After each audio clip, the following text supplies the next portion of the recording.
Okay, we made it to the end of this amazing day. What a day. Can you imagine, did you imagine this morning that you would have heard from a Secretary of State, a Shadow Secretary of State, a Lord, an ex-Prime Minister, some amazing people with their experience about creativity, sustainability, inclusivity, and some technical stuff that's really practical to take home. I really want to thank everyone that's made it to the end of the day. Let's see what I can share with you on what I've seen, what we've heard, and what we've learned. Let's try and bring it all together. So responsible growth, I think, firstly, is about partnership. We know there will be a general election this year. We've heard about this. The outcome will have consequences that are very important for our industry. Whatever the results, we know that we can help drive responsible growth across the UK, nations, and regions. Likewise, we need the government, whichever it will be, to help us with skills, with the export, with implementing policies that support growth. We heard a little bit about the two different ways of approaching this morning. A partnership between our industry and government is paramount. I know our trade bodies will continue to engage with the parties and will work to successfully, we hope, support the new government, whatever that may be. Responsible growth is about collaboration. However, and I thought today it was a great example of how well our industry associations are collaborating and working together, perhaps better than ever. We were talking about it earlier with Paul as well and Abby.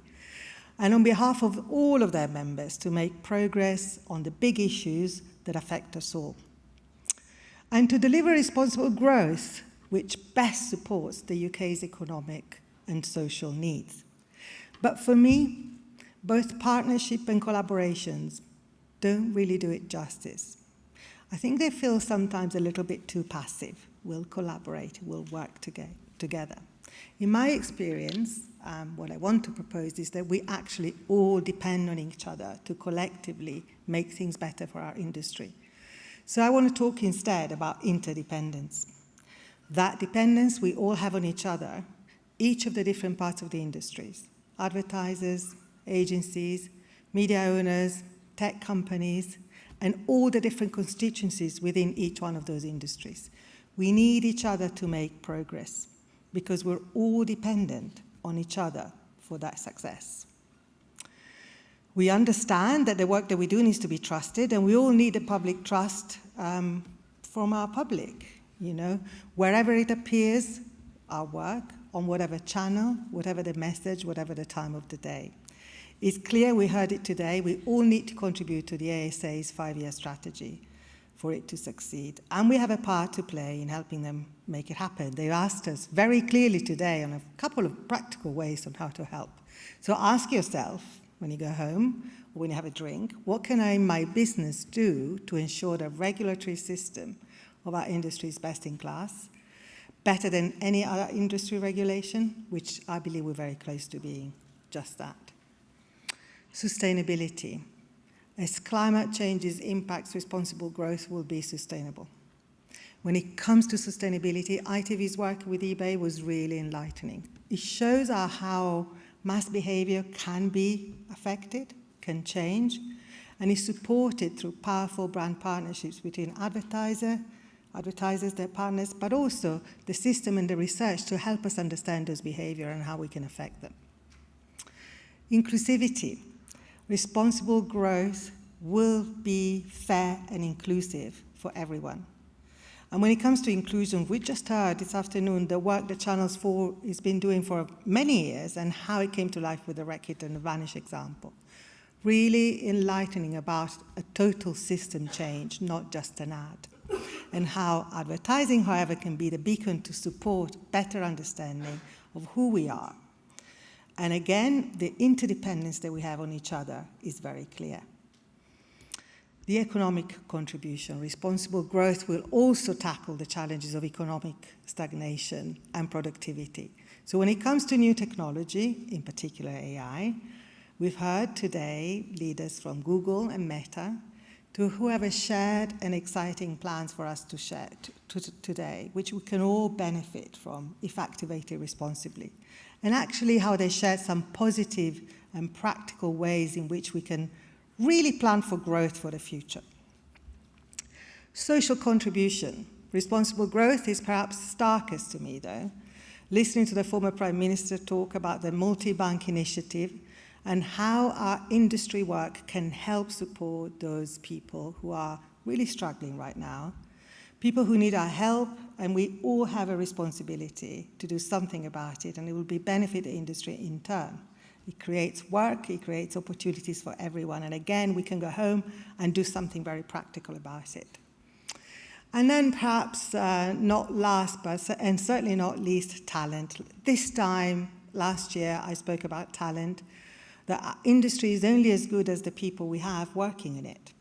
And that we faced a big challenge because we need to attract and retain the best talent. And we're still in that competition with other industries. It's a tough battle to bring in and keep the best people. And other industries, are doing the same. So we have more planned for you to help our industry to tackle this challenge. There's been an awful lot of work this year. And I'll just give a quick preview of what's to come. We'll have special events dedicated, but we'll have a new report from Credos, our think tank, on the best practice in flexible working, where flexibility for all is paramount. Remember, that's one of the big problems we're facing. We'll also release a new online resource for the industry to easily find access to the best professional qualifications and certification to develop our people.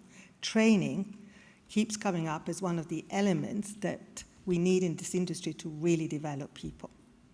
And it's almost as if we heard the Shadow Cabinet Minister this morning, a new campaign to promote our industry as a career, so that hopefully those kids that are in school will understand and know and be inspired about what it means to work in the broader advertising industry.